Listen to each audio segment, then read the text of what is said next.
اعوذ باللہ من الشیطان الرجیم بسم اللہ الرحمن الرحیم ان الحمد للہ نحمده ونستعینه ونستغفره ونعوذ باللہ من شرور انفسنا ومن سیئات اعمالنا من يهده الله فلا مضل له ومن يضلله فلا هادي له واشهد ان لا اله الا الله وحده لا شريك له واشهد ان محمدا عبده ورسوله.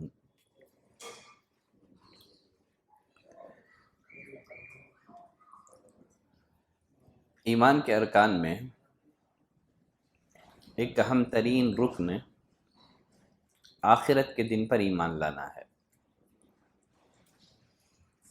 آخرت کے دن پر ایمان لانے میں کئی باتیں شامل ہیں.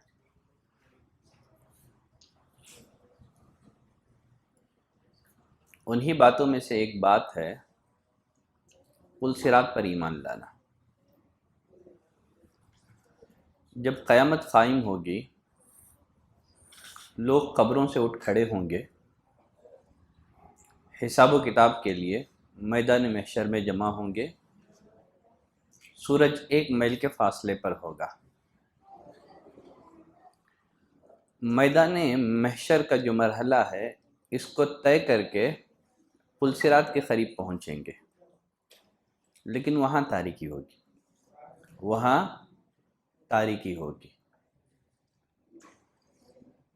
وہاں روشنی صرف ایمان اور عمل صالح کی ہوگی.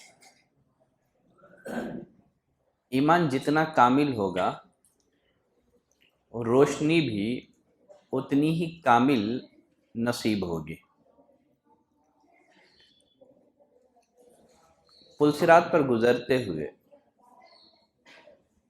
اگر ہم چاہتے ہیں کہ ہمیں نور نصیب ہو، روشنی حاصل ہو، لاسٹ درس میں بتایا جا چکا ہے کہ پل صراط ایک تاریک راستہ ہے.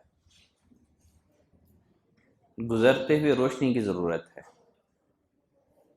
روشنی کیا ہے؟ ایمان اور عمل صالح ہے.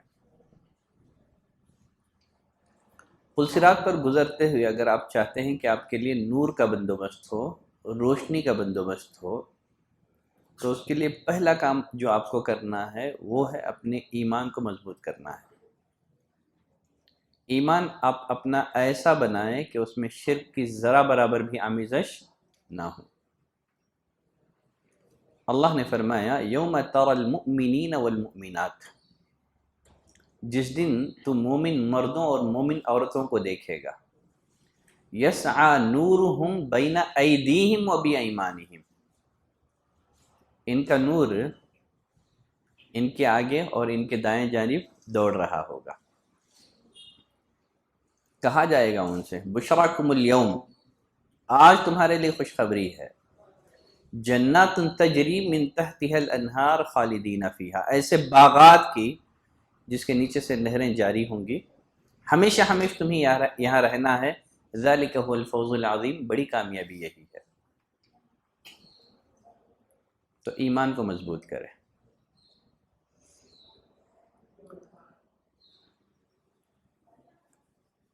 اہل ایمان کا سب سے بنیادی وصف کیا ہے؟ اہل ایمان کا سب سے بنیادی وصف نماز ہے. سب سے بنیادی وصف نماز ہے. اللہ تعالیٰ نے سورۃ المومنون میں اہل ایمان کے بہت سارے اوصاف بیان کیے ہیں. اللہ نے اہل ایمان کا سب سے پہلا وصف نماز بتایا ہے، اور آخری وصف بھی اللہ تعالیٰ نے اہل ایمان کا نماز ہی بتایا ہے. جیسے اللہ تعالیٰ نے سورۃ المؤمنون میں فرمایا قد افلح المؤمنون الذین هم فی صلاتهم خاشعون، کامیاب ہو گئے وہ مومن جو نماز میں خشوع اختیار کرتے ہیں، جو نماز میں عاجزی اور انکساری اختیار کرتے ہیں. ایسے مومن کامیاب ہو گئے.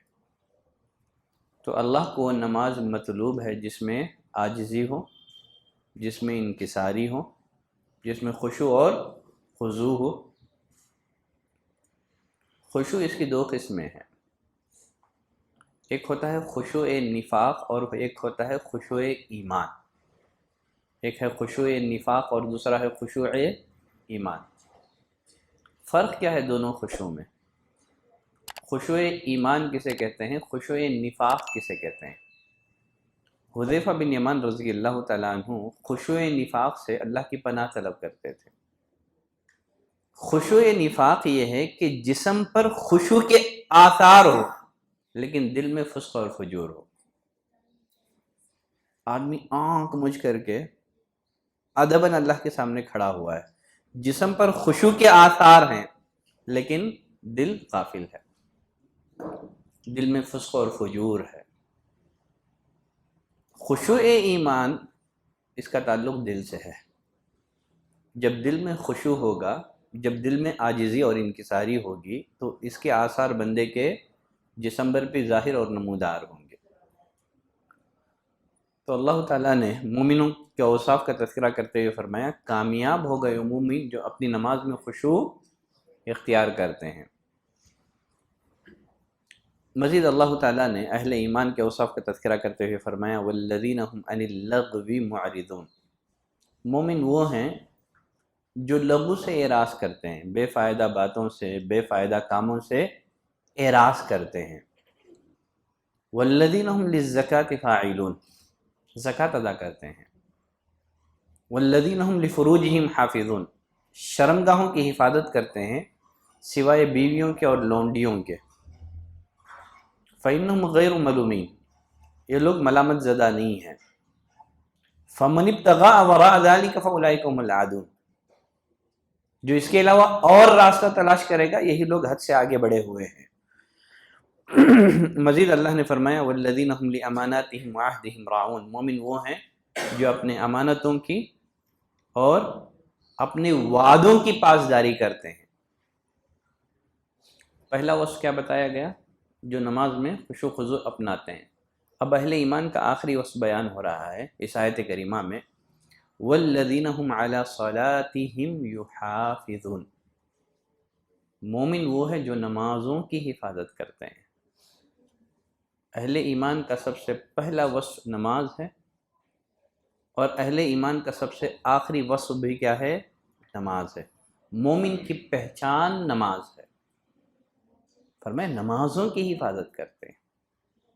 فرمایا اولئک هم الوارثون، یہی لوگ وارث ہونے والے ہیں. کس چیز کے وارث؟ الذین یرثون الفردوس، جنت الفردوس کے وارث ہونے والے ہیں. ہم فیہا خالدون، یہ اس میں ہمیشہ ہمیشہ رہیں گے. مومن ہو بے نمازی ہو یہ تصور نہیں کیا جا سکتا. اگر ہم چاہتے ہیں روز قیامت ہمیں نور حاصل ہو، روشنی نصیب ہو، پل صراط پر گزرنا ہمارے لیے آسان ہو، ہمارے لیے ضروری ہے کہ نمازوں کی حفاظت کریں، نمازوں کی پابندی کریں.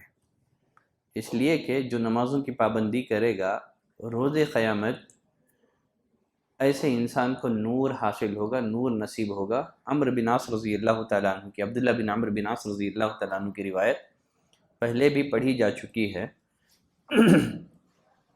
وہ فرماتے ہیں ایک دن نبی کریم صلی اللہ علیہ وسلم نے نماز کا ذکر کیا.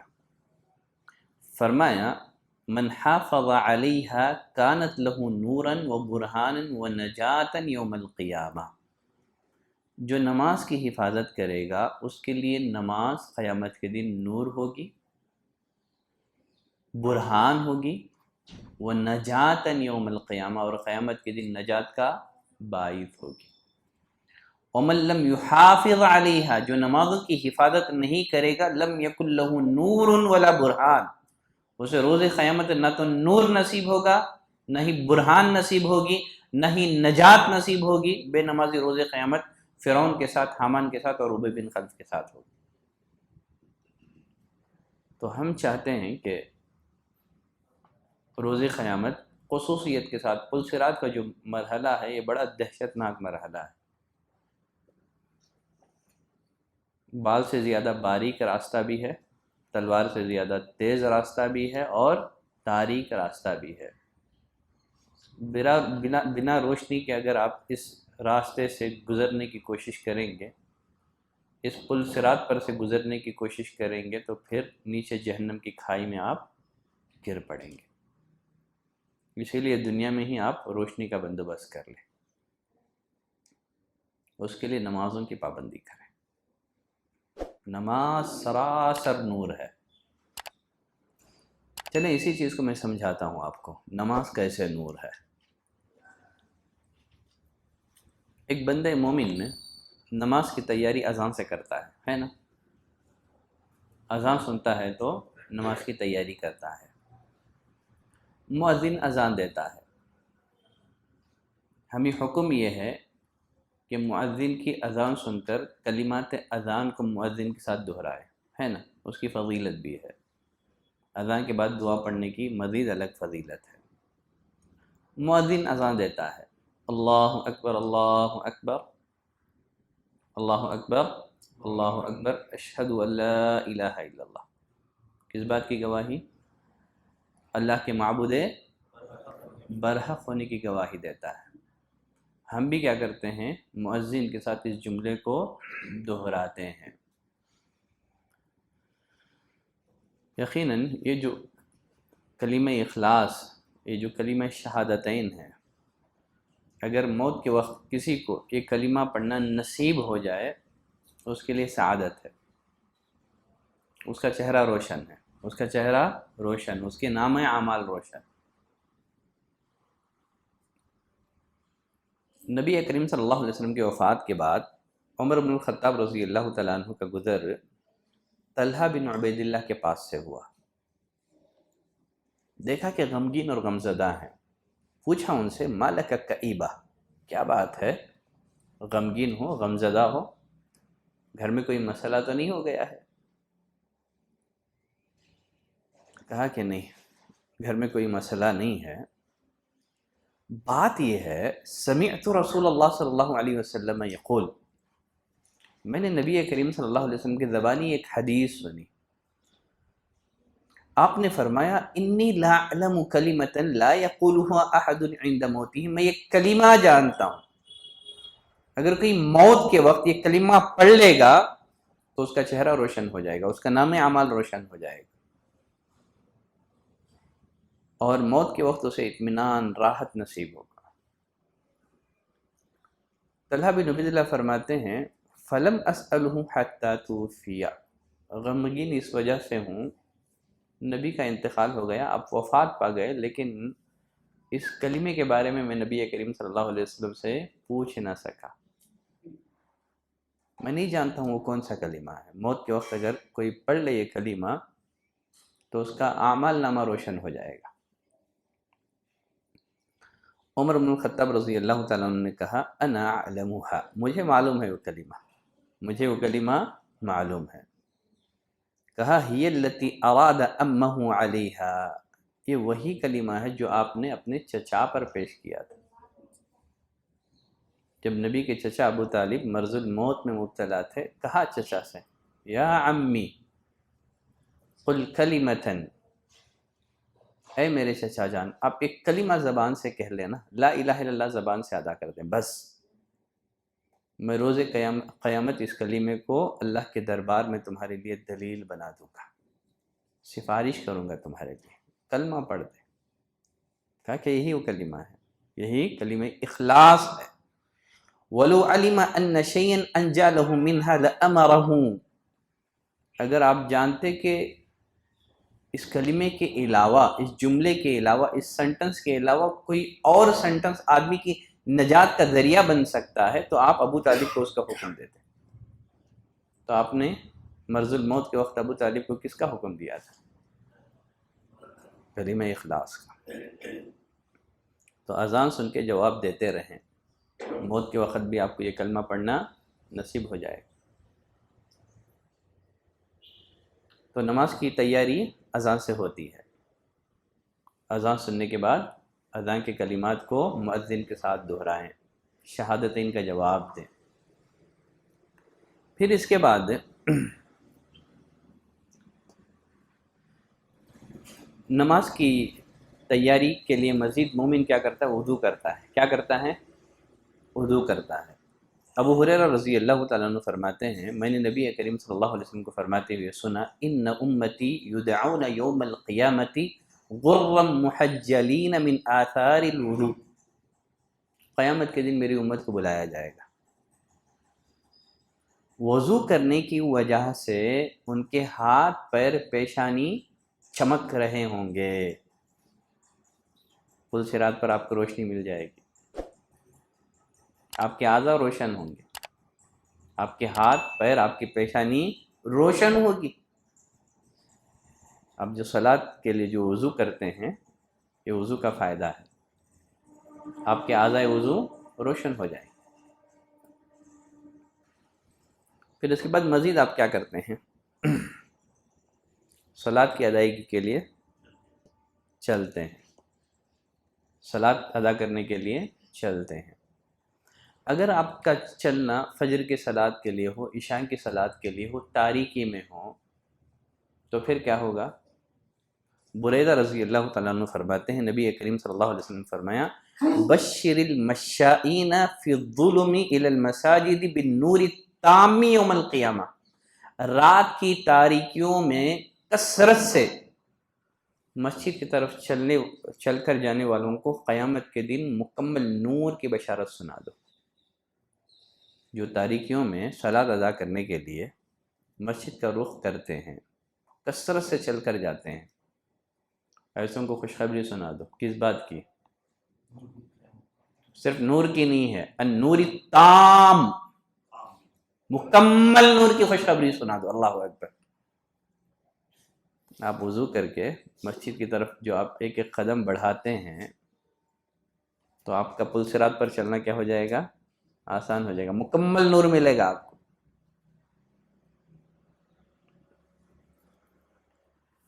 پھر چلتے ہوئے آپ اللہ سے دعا بھی کر رہے ہیں. کیا دعا کر رہے ہیں؟ اللہم اجعل فی قلبی نورا، فی لسانی نورا، فی سمعی نورا، فی بصری نورا، من فوقی نورا، من تحتی نورا، وعن یمینی نورا، شمالی نورا، من امامی نورا، من خلفی نورا.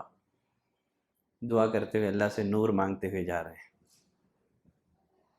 اے اللہ دل میں نور دے، زبان پر نور دے، آنکھ میں نور دے، کان میں نور دے، آگے نور دے، پیچھے نور دے، دائیں نور دے، بائیں نور دے، اوپر نور، نیچے نور. اللہ سے دعا کرتے جا رہے ہیں. اگر آپ چاہتے ہیں کہ روز قیامت آپ کو نور نصیب ہو، اللہ سے نور کا سوال کریں. اگر آپ مسجد آتے جاتے ہوئے یہ دعا پڑھ لیں گے تو پھر سپریٹ الگ سے آپ کو نور کا سوال کرنے کی ضرورت ہی پیش نہیں آئے گی. تو دعا کا اہتمام، دعا یاد کر لیں. یاد ہے؟ ہاں یہاں پڑھا دو، ٹھیک ہے. یہ دعا سکھا دو، یہ دعا سیکھ لو.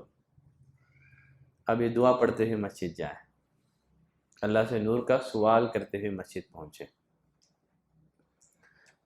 راستے میں دعا پڑھ رہے ہیں، مسجد میں داخل ہو گئے. مسجد کیا ہے؟ یہ بیت النور ہے. کیا ہے یہ؟ بیت النور ہے. یہاں نور ہدایت تقسیم ہوگی.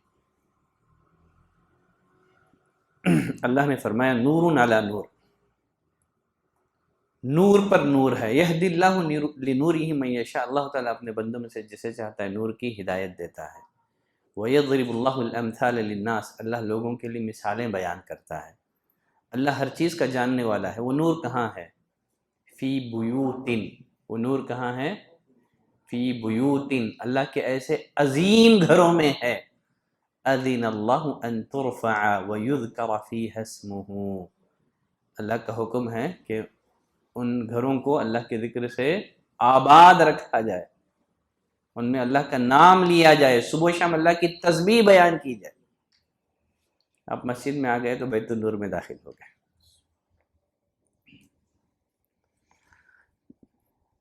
مسجد میں داخل ہونے کے بعد آپ کیا کرتے ہیں؟ تحیۃ المسجد پڑھتے ہیں. تحیۃ المسجد پڑھتے ہیں. نماز خود نور ہے. نماز کیا ہے؟ یہ نور ہے. ابو مالک اشعری رضی اللہ تعالیٰ عنہ فرماتے ہیں نبی کریم صلی اللہ علیہ وسلم نے فرمایا الطہور شطر الایمان. پاکی صفائی آدھا ایمان ہے۔ والحمدللہ تملأ المیزان، آدمی الحمدللہ کہتا ہے تو میزان بھر جاتا ہے۔ وسبحان اللہ والحمدللہ تملأان، بندہ سبحان اللہ الحمدللہ کہتا ہے تو آسمان اور زمین کے درمیان جو خلا ہے نا وہ بھر جاتا ہے۔ پھر فرمایا والصلاۃ نور، نماز کیا ہے؟ یہ نور ہے۔ والصدقۃ برہان، صدقہ برہان ہے، صدقہ دلیل ہے، آدمی کے مومن ہونے کی دلیل ہے صدقہ۔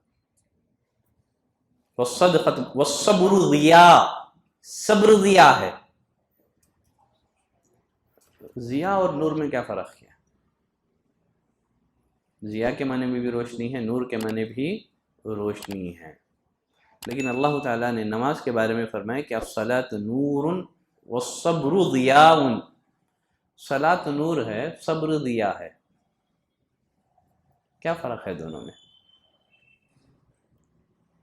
اللہ تعالیٰ نے قرآن مجید میں فرمایا هو الذی جعل الشمس ضیاء والقمر نورا، وہی ہے جس نے سورج کو ضیاء والا بنایا اور چاند کو نور والا۔ سورج کے لیے ضیاء کا لفظ ہے اور چاند کے لیے نور کا لفظ ہے۔ سورج کی روشنی میں تھوڑی سی گرمی ہوتی ہے، حرارت، تپش ہوتی ہے۔ صبر آسان نہیں ہے، صبر کیا ہے؟ کرنا آسان نہیں ہے۔ صبر بھی آپ کو روشنی دے گا پل صراط پر، صبر بھی آپ کو پل صراط پر روشنی عطا کرے گا۔ نماز بھی روشنی ہے، چونکہ سورج کی گرمی میں تپش، حرارت ہے، اسی طرح صبر یہ بھی بڑا دل گردے کا کام ہے۔ چاند کی روشنی میں حرارت نہیں ہے، گرمی نہیں ہے، تو صبر یہ بھی کیا ہے؟ یہ نور بخشنے والا عمل ہے۔ یہ صبر کا جب ورڈ ہم لوگ سنتے ہیں عموماً ہمارے ذہنوں میں صبر کا ایک محدود تصور آتا ہے۔ وہ کیا ہے؟ تکلیف کے ٹائم پر صبر کرنا ہے، مشکلات پر صبر کرنا ہے، اللہ کے جو فیصلے ہیں اس پر صبر کرنا ہے۔ حالانکہ صبر کا جو لفظ ہے اسلام میں اس کا وسیع تصور ہے۔ اہل علم نے صبر کی 3 قسمیں بیان کی۔ کتنی قسمیں ہیں؟ 3 قسمیں ہیں۔ نمبر 1 صبر علی الطاعہ، اپنے آپ کو، اپنے نفس کو اللہ کی اطاعت پر جمع دینا ہے۔ انسان کا جو نفس ہے نا عبادت میں سستی دکھاتا ہے، عبادت سے بھاگتا ہے، نفس کو عبادت میں دلچسپی نہیں ہے۔ آپ کیا کر رہے ہیں؟ اپنے نفس کو اللہ کی اطاعت پر جما رہے ہیں، گویا اپنے نفس کے ساتھ مجاہدہ کرنا ہے، اپنے نفس کو اللہ کی اطاعت پر جمانا ہے۔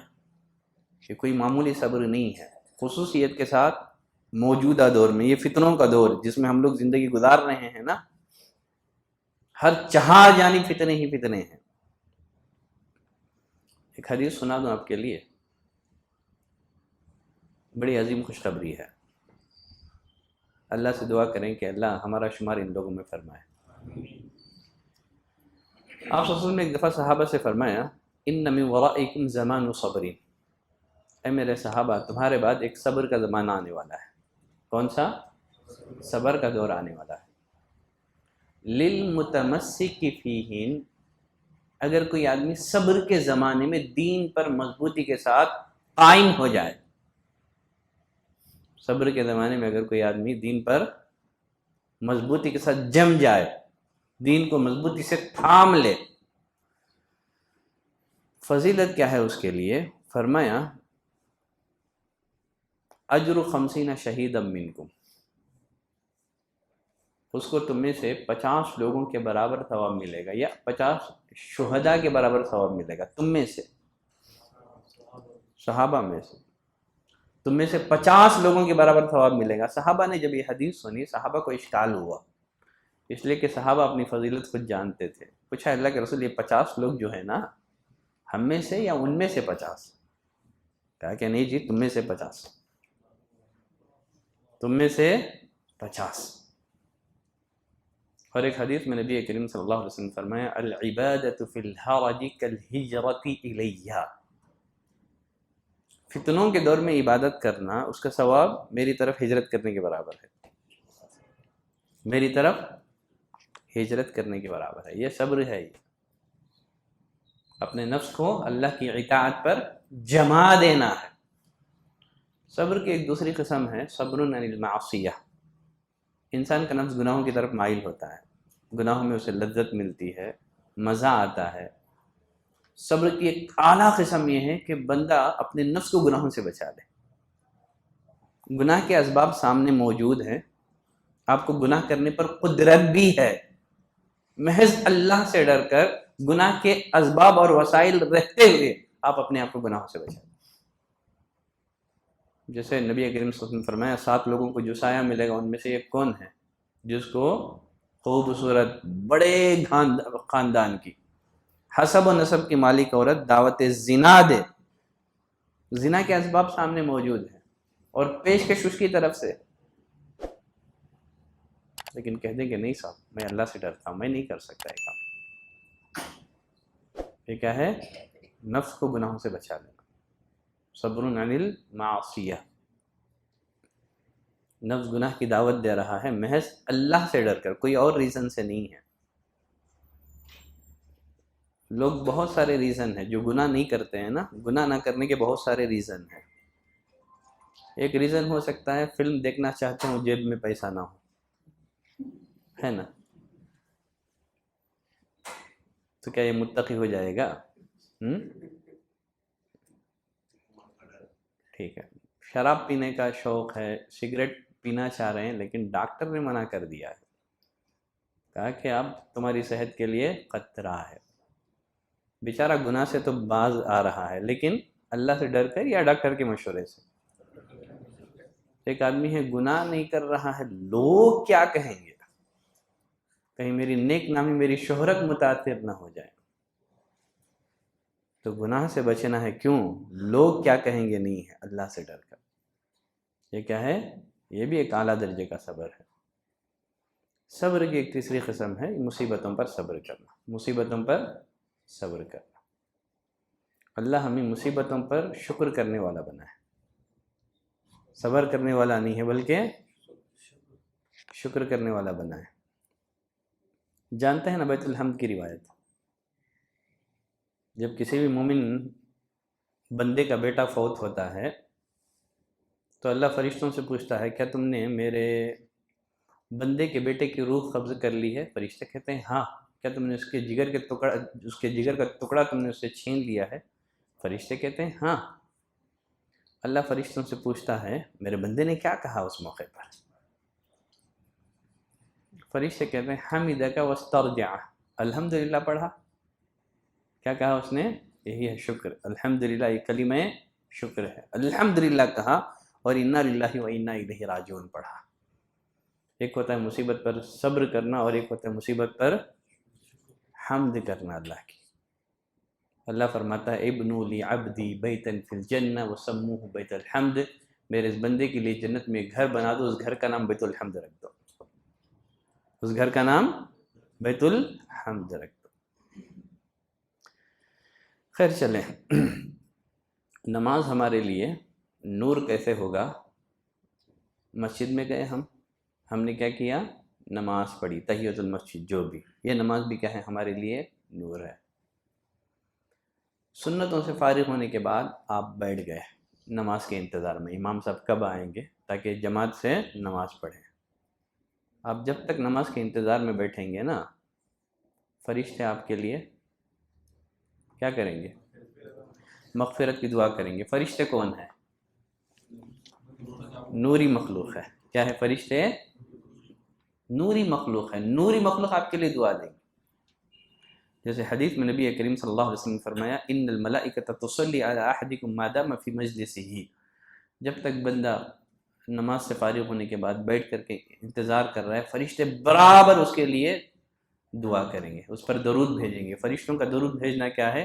اللہم اغفر لہ، اللہم ارحمہ، اللہ مغفرت فرما دے، اے اللہ اس بندے پر رحم فرما دے۔ جو نوری مخلوق ہیں اللہ کی، وہ آپ کے لیے دعا کر رہے ہیں۔ پھر ہوا ٹائم اقامت کا، مؤذن نے اقامت کہی، امام صاحب نے نماز پڑھائی۔ امام صاحب نے سورہ فاتحہ کی تلاوت کی، سورہ فاتحہ کی تلاوت کی۔ عبداللہ بن عباس رضی اللہ تعالیٰ عنہ فرماتے ہیں بینما جبریل قائد عند النبی صلی اللہ علیہ وسلم سمع نقیضا من فوقہ. ایک دفعہ کا واقعہ ہے کہ جبریل نبی کریم صلی اللہ علیہ وسلم کے پاس بیٹھے ہوئے تھے. اچانک ایک دھماکے کی آواز سنائی دی، ایک زوردار آواز. فرفع رأسہ، جبریل نے اپنی نگاہ آسمان کی طرف اٹھائی، کہا کہ ھذا باب من السماء فتح اليوم لم يفتح قط الا اليوم. آسمان کا ایک دروازہ ہے جو آج ہی اوپن ہوا ہے، آج سے پہلے کبھی یہ دروازہ اوپن نہیں کیا گیا.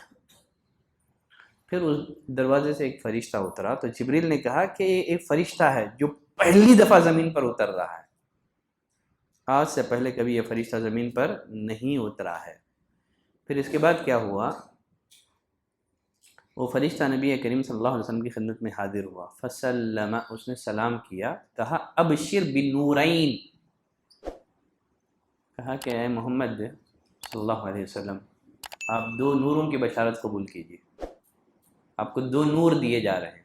ابشر بنورین، 2 نور آپ کو عطا کیے جا رہے ہیں، ان کی بشارت آپ قبول کیجیے. اوتیتہما لم یؤتہما نبی قبلک، یہ 2 نور صرف آپ کو دیے جا رہے ہیں، آپ سے پہلے کسی نبی کو یہ 2 نور نہیں دیے گئے تھے. کون سے ہیں 2 نور؟ سورہ بقرہ اور سورۃ الفاتحہ، اور سورۃ الفاتحہ اور سورہ بقرہ کی آخری آیتیں، سورۃ الفاتحہ و خواتم سورۃ البقرہ. تو سورہ فاتحہ پڑھیں گے تو پھر نور، کیونکہ یہ نور والی صورتیں ہیں نا. پھر اس فرشتے نے کہا لن تقرأ بحرف منہما الا اعطیتہ، ان دونوں میں سے جس حرف کو بھی آپ پڑھیں گے وہ آپ کو عطا کیا جائے گا. جو بھی پڑھیں گے اللہ سے ہدایت سوال کریں گے تو ہدایت آپ کو مل جائے گی. وہاں بھی سورہ بقرہ کی آخری جو آیتیں ہیں اس میں اللہ سے کئی دعائیں ہیں نا. ربنا لا تؤاخذنا ان نسینا واخطأنا، ربنا ولا تحمل علينا اصرا كما حملته على الذين من قبلنا، ربنا ولا تحملنا ما لا طاقة لنا به واعف عنا واغفر لنا وارحمنا. جو بھی دعا کریں گے اللہ قبول کر لیں گے، جو حرف پڑھیں گے وہ دعا قبول ہوگی آپ کی. تو سورہ فاتحہ پڑھا تو نور مل گیا. دیکھیں نور ہی نور، نور ہی نور. سورہ فاتحہ سے فارغ ہونے کے بعد پھر قرآن کی تلاوت ہوتی ہے. یہ قرآن سراسر نور ہے. اللہ نے فرمایا قد جاءکم من اللہ نور و کتاب مبین، اللہ کی طرف سے تمہارے پاس نور اور کتاب مبین آ چکی ہے. مزید اللہ نے فرمایا یا ایھا الناس قد جاءکم برہان من ربکم، تمہارے پاس تمہارے رب کی طرف سے برہان آ چکی ہے، واضح دلیل آ چکی ہے. وَأَنزَلْنَا إِلَيْكُمْ نُورًا مُبِينًا، ہم نے تمہاری طرف واضح نور اتار دیا. قرآن کیا ہے؟ یہ نور ہی نور. چاہتے ہیں کہ روز قیامت آپ کو نور نصیب ہو تو قرآن سے اپنا تعلق مضبوط کریں. روز قیامت قرآن آپ کے لیے سفارشی بن کر آئے گا. مزید قرآن سے جڑے رہنے کا فائدہ یہ ہوگا کہ دنیا میں آپ کو صراط مستقیم پر استقامت نصیب ہوگی، ہدایت نصیب ہوگی، اور پل صراط پر سے بھی گزرنا آپ کے لیے آسان ہوگا. ہم نے اللہ سے سورہ فاتحہ میں ہدایت مانگی، اہدنا الصراط المستقیم، تو اللہ نے دعا قبول کی، کہا الف لام میم ذالک الکتاب لا ریب فیہ ھدی للمتقین. اے بندو تم ہدایت مانگ رہے تھے نا، میں نے قرآن اتار کر کے تمہاری ہدایت کا بندوبست کر دیا. میں نے قرآن اتار کر کے ہدایت کا بندوبست کر دیا، ہدایت کا انتظام کر دیا. قرآن سے جڑ جاؤ، صراط مستقیم پر گامزن ہو جاؤ گے. دنیا میں جو صراط مستقیم پر ثابت قدم رہے گا، پل صراط پر بھی اللہ اسے ثابت قدم رکھے گا. تو قرآن سے تعلق مضبوط کریں. قرآن یہ کتاب نور ہے. خیر چلیں آگے بڑھتے ہیں. ایک دفعہ اسید بن حضیر، کون؟ اسید بن حضیر مشہور صحابی ہیں.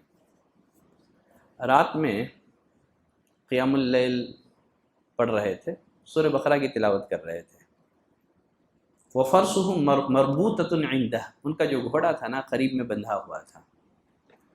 اِذْ جَالَتْ، اچانک گھوڑا بدکنے لگا. سورہ بقرہ پڑھ رہے ہیں، گھوڑا بدک رہا ہے. فَسَكَتَ، تلاوت بند کر دی. فَسَكَتَتْ، گھوڑا ٹھہر گیا. فَقَرَأَ فَجَالَتِ الْفَرْسُ، تلاوت کرتے گھوڑا بدکنے لگتا. فسکت وسکتت الفرس، تلاوت بند کرتے تو گھوڑا ٹھہر جاتا تھا. ثم قرأ فجالت الفرس، پھر تلاوت کرتے تو پھر گھوڑا بدکنے لگتا تھا. قریب میں اسید بن حضیر رضی اللہ تعالیٰ عنہ کا بیٹا جو ہے نا، گھوڑے کے پاس سو رہا تھا. اب انہیں ڈر ہوا کہیں گھوڑا ان کے بچے کو کچل نہ دے، تو انہوں نے قرات بند کر دی. وَكَانَ ابنہ یحییٰ قریبا منہا، ان کا بیٹا یحییٰ وہیں سو رہا تھا.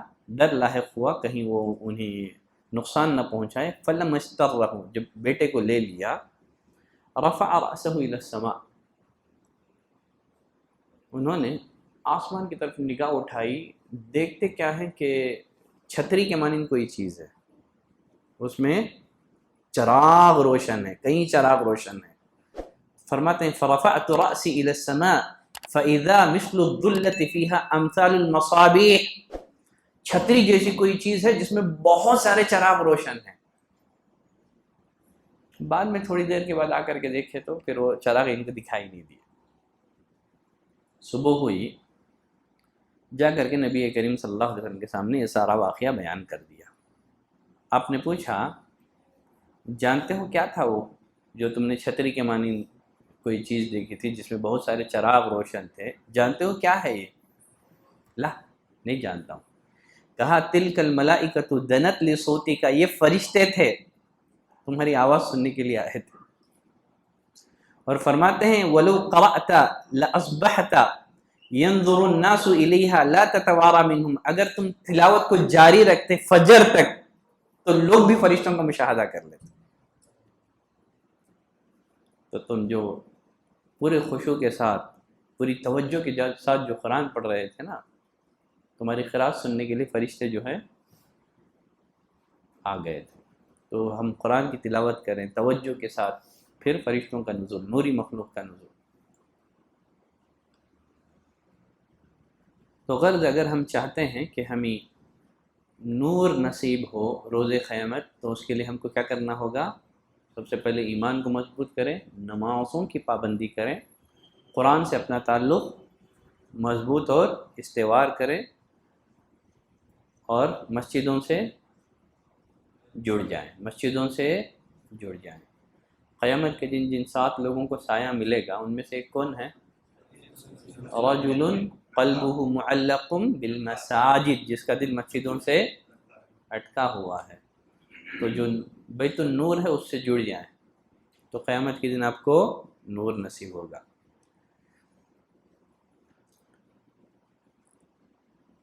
اگر آپ چاہتے ہیں کہ روز قیامت آپ کو نور نصیب ہو، جمعہ میں سستی نہ کریں.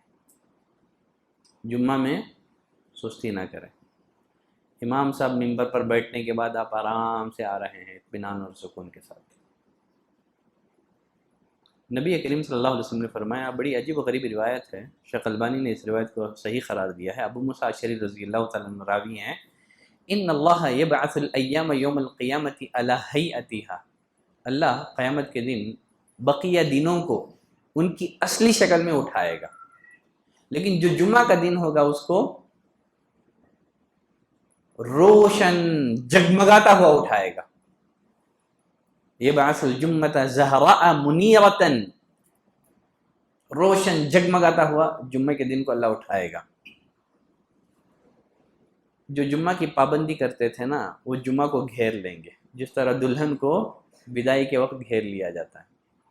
جب دلہن کو رخصتی کے وقت گھر والے گھیر لیتے ہیں نا، اسی طرح جو جمعہ کا اہتمام کرتے تھے جمعہ کو دیکھ کر کے کیا کر لیں گے؟ اسے گھیر لیں گے. جمعہ کیا کرے گا؟ تضیء لہم، جو جمعہ کی پابندی کرتے تھے، اہتمام کرتے تھے، جمعہ اہل جمعہ کو روشنی دے گا. یمشون فی ضوعہا، وہ اس کی روشنی میں چلیں گے. الوانہم کالثلج بیاضا، ان کے رنگ برف کی طرح سفید ہوں گے. ریاحہم تسطح کالمسک، ان کی خوشبو مسک جیسی پھیلتی ہوگی. یخوضون فی جبال الکافور، کافور کے پہاڑوں میں ٹہلتے ہوں گے. ینظر الیہم الثقلان، جن اور انس تعجب سے ان کی طرف دیکھتے ہوں گے. پھر کیا ہوگا؟ حتی یدخل الجنت، جنت میں چلے جائیں گے. پل صراط پر سے گزرتے ہوئے جمعہ لے کے نکل جائے گا، ان کو معلوم ہی نہیں ہوگا. لوگ تعجب سے دیکھتے ہی رہ جائیں گے، انہوں گزر بھی جائیں گے. مزید فرمایا لا یخالطهم احد الا المؤذنون المحتسبون، ان کے مقام اور مرتبے کو کوئی نہیں پا سکے گا سوائے ان مؤذنین کے جو اجر اور ثواب کے لیے اذان دیتے ہیں.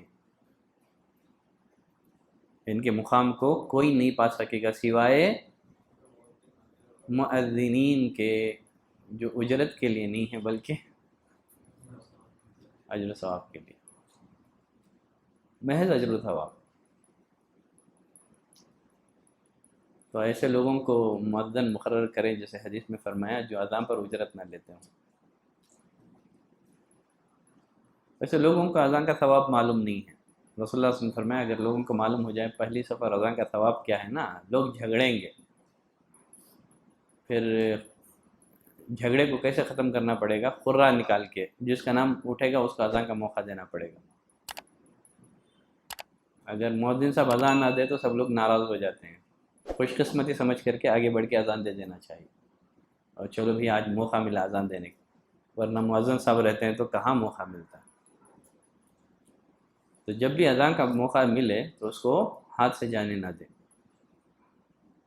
خیر چلے.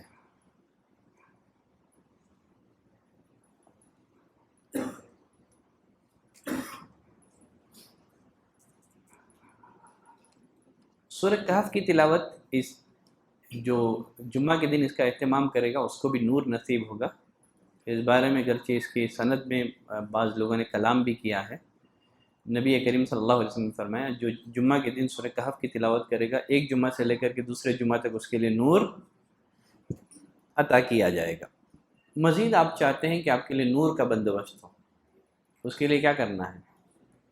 یہ جو بڑھاپے کے سفید بال ہیں نا، ایک ایک کر کے اکھاڑنا نہیں. اس کو بڑھاپے کے سفید بالوں کو نہیں اکھاڑنا ہے. عمرو بن عاص رضی اللہ تعالیٰ عنہ فرماتے ہیں نبی کریم صلی اللہ علیہ وسلم نے بڑھاپے کے سفید بالوں کو اکھاڑنے سے منع کیا ہے. کیوں؟ کہا کہ انہ نور المسلم، یہ مسلمان کا نور ہے، یہی روشنی دیں گے آپ کو لائٹ بند کر کے پل صراط پر. ابو ہریرہ رضی اللہ تعالیٰ عنہ کی روایت میں نبی کریم صلی اللہ علیہ وسلم نے فرمایا لا تنتف الشیبہ، سفید بال کو نہ اکھیڑو، فإنہ نور یوم القیامہ، قیامت کے دن یہ سفید بال کیا ہوں گے؟ نور ہوں گے. اور آگے فرمایا ومن شاب شیبۃ فی الاسلام، جو کوئی آدمی حالت اسلام میں بوڑھا ہوگا کتب لہ بہا حسنۃ، اس کے لیے ہر ایک بوڑھے بال کے بدلے میں ایک نیکی عطا کی جائے گی. وحط عنہ بہا خطیئۃ، ایک گناہ مٹایا جائے گا، ایک درجہ بلند کیا جائے گا. جیسے ایک بال بڑھاپے کا آ گیا آپ کے سر میں، فائدہ کیا ہے؟ ایک تو قیامت کے دن روشنی ہے ہی دنیا میں، کیونکہ حالت اسلام میں آپ کے بال سفید ہوئے ہیں، تو ایک نیکی، ایک گناہ مٹا دیا جائے گا، ایک درجہ بلند کر دیا جائے گا. تو اسی لیے بڑھاپے کے سفید بالوں کو اکھاڑنے کی کوشش نہ کریں. ہاں رنگ سکتے ہیں چاہے تو رنگ لیں، اکھاڑے مت. کالے رنگ سے بچیں، کالے رنگ سے بچیں، ڈر ہے کہیں نور بجھا نہ دیا جائے. جمرات کو کنکریاں مارنا، جمرات کو کنکریاں مارنا. نبی کریم صلی اللہ علیہ وسلم نے فرمایا، صحیح الترغیب کی روایت ہے اذا رمیت الجمار، جب تم جمرات کو کنکریاں مارو گے، یہ کنکریاں مارنا تمہارے لیے کل قیامت کے دن نور ہوگا. ممکن ہے وہ کنکریاں پل صراط پر ہو جگمگا رہے ہوں. پھر مزید نبی کریم صلی اللہ علیہ وسلم نے فرمایا من رما بسہم فی سبیل اللہ، جس نے اللہ کے راستے میں تیر پھینکا، کان لہ نورا یوم القیامہ، قیامت کے دن یہ بھی اس کے لیے نور بنے گا. قیامت کے دن جن لوگوں کو نور نصیب ہوگا ان میں سے ایک وہ بھی ہیں جو اللہ کے لیے محبت کرتے ہوں. کس کے لیے؟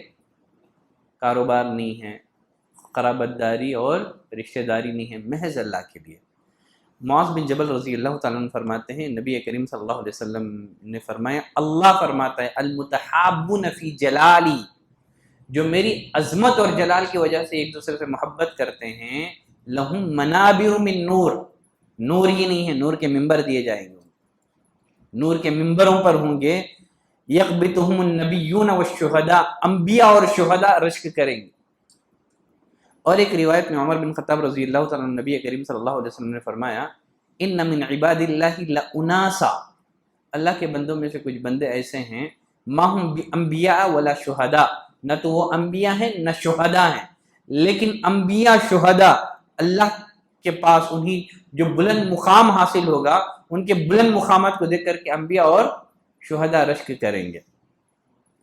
صحابہ نے کہا یا رسول اللہ تخبرنا من ہم، اب بتائیں نا یہ کون لوگ ہیں، ان کے تھوڑا اوصاف تو بتائیں۔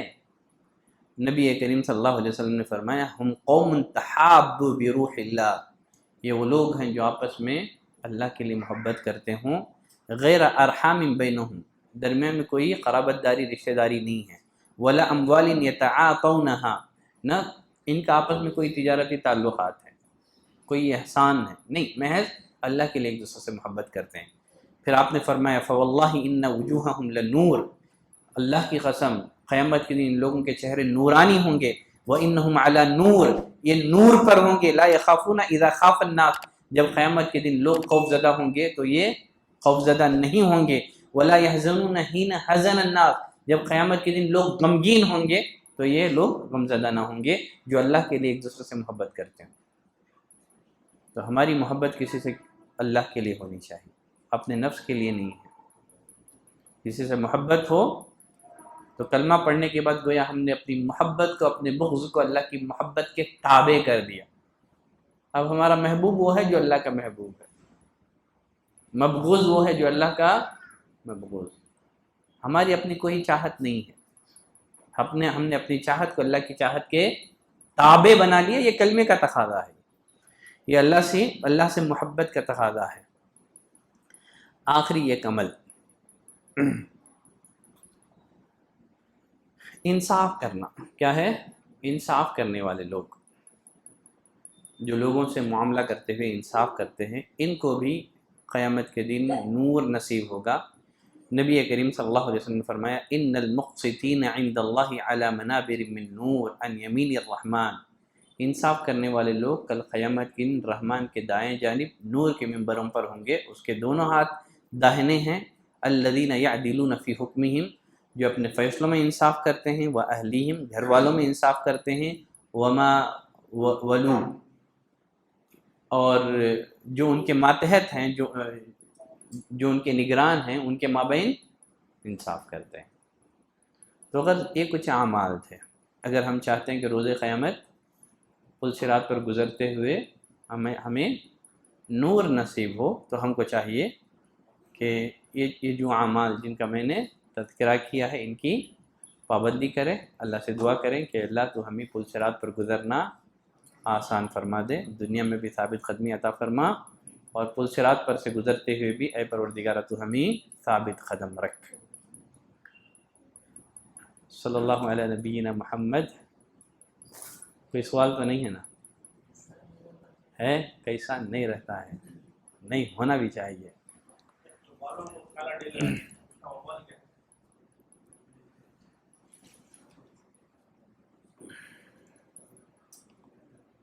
اصل میں ایک روایت ہے،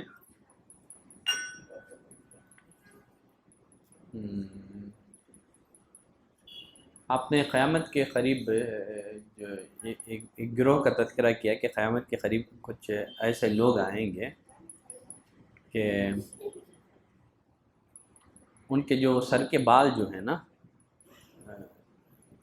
کبوتروں کی گردنوں کی طرح، اس طرح کے کوئی الفاظ آئے ہیں، فرمایا کہ ایک دم کالے کیے ہوئے ہوں گے۔ مزید آپ نے فرمایا ان کا جنت میں جانا تو دور کی بات ہے، جنت کی خوشبو بھی نصیب نہیں ہوگی، ٹھیک ہے۔ لیکن اگر ایسا یعنی ایک ہوتا ہے کالے پن کی طرف مائل، ایسا رنگ ہے بظاہر لگ تو رہا ہے کالا ہے لیکن حقیقت میں کالا نہیں ہے، حقیقت میں یہ کالا نہیں ہے، لیکن یہ کالے کی طرف مائل ہے، برون تھوڑا کالے کی طرف مائل ہے، تو شریعت میں اس کی گنجائش ہے، لیکن فل جو سیاہ ہے اس سے اجتناب کرنا چاہیے۔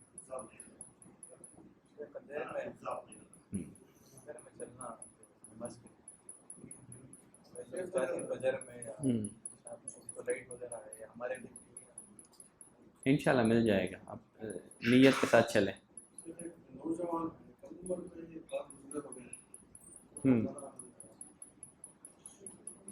تو اسی لیے میں بولا نا، اصل میں کالے کے بارے میں اختلاف ہے اہل علم کے مابین۔ اہل علم کا ایک گروہ جو ہے نا اس بات کا قائل ہے کہ کالا خضاب جو ہے حرام نہیں ہے۔ وہ جو روایتیں ہیں جس میں بتایا گیا ہے کہ قیامت کے قریب جو قوم آئے گی وہ صرف کالا رنگنے کی وجہ سے نہیں ہے، جنہیں جنت کی خوشبو نصیب نہیں ہو رہی ہے، وہ دیگر اوصاف کی بنا پر، وہ کیا ہے، وہ دیگر اوصاف کی بنا پر ہے، اس سے کالے رنگ کی حرمت ثابت نہیں ہوتی ہے۔ یہ مسئلہ جو ہے نا اہل علم کے مابین اختلافی ہے، لیکن کیا ہے، ہمارے لیے اولا یہی ہے، احتیاط والا پہلو یہی ہے اس معاملے میں، الحلال بین والحرام بین۔ نبی کریم صلی اللہ علیہ وسلم فرمائے حلال واضح ہے، حرام واضح ہے۔ حلال اور حرام کے درمیان کچھ شبہ والی چیزیں ہیں، ٹھیک ہے، شبہ والی چیزیں جس میں علماء میں اختلاف ہو گیا ہو، اسکالرس میں، کچھ علماء کالے رنگ کی اجازت دیتے ہیں، کچھ اجازت نہیں دیتے ہیں، تو فرمایا حلال اور حرام کے درمیان کچھ شبہ والی چیزیں ہیں، کیا کریں؟ آپ نے کیا فرمایا؟ ہاں، اس سے بچ جاؤ، شبہ والی چیزوں سے بچ جاؤ، تو تمہارا دین، تمہاری عزت اور آبرو محفوظ رہ جائے گی۔ جو شبہ میں پڑ جائے گا وہ حرام میں واقع ہو جائے گا۔ پھر آپ نے مثال کے ذریعے سے بھی سمجھایا، مثال کے ذریعے سے بھی آپ نے سمجھایا، جو چراگاہ کے ارد گرد بکریاں چراتا ہے، جس میں پبلک کو منع کیا ہے، پروہیبٹڈ ہے کہ اس مقام پر بکریاں چرائے، چراگاہ کے قریب بکریاں چرائے گا تو اس کی بکریاں وہاں جائیں گی، بالآخر اس کی بکریاں ضبط کر لی جائیں گی۔ جو شبہ میں واقع ہو جائے گا ایک نہ ایک دن پھر وہ حرام میں واقع ہو جائے گا۔ تو اسی لیے جن معاملات میں اہل علم کے مابین اس کی حلت اور حرمت کو لے کر کے اختلاف ہو جائے تو وہاں ہم کو کیا کرنا ہے، حرمت کا جو پہلو ہے نا اس کو غالب کریں اور بچ جائیں اپنے آپ کو، ٹھیک ہے۔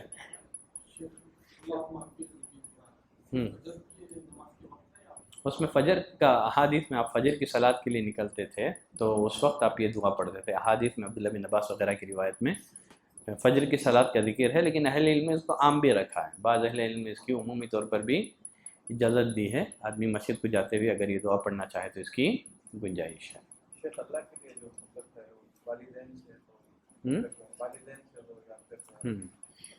آپ ایک ہی شخص سے جو ہے نا دو طرح سے محبتیں کر سکتے ہیں، ایک آدمی سے دو طرح کی محبتیں کر سکتے ہیں، ایک فطری محبت اور ایک اللہ کے لیے محبت۔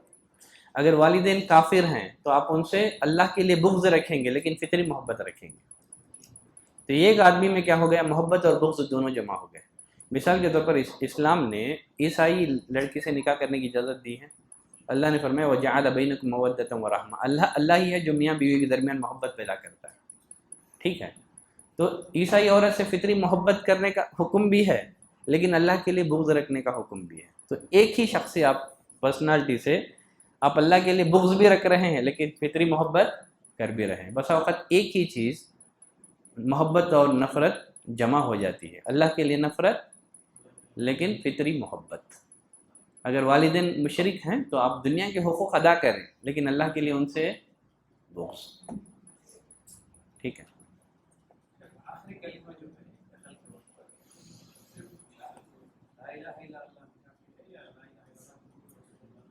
اتنا بھی کافی ہے انشاءاللہ، الحمدللہ دو بھی ادا ہو گیا تو خوشی کی بات ہے، لیکن لا الہ الا اللہ اتنا بھی کافی ہے، بشرطے کہ کلمہ پڑھنے والا موحد ہو اور وہ شرک سے برات کا اعلان کرتا ہو زندگی میں۔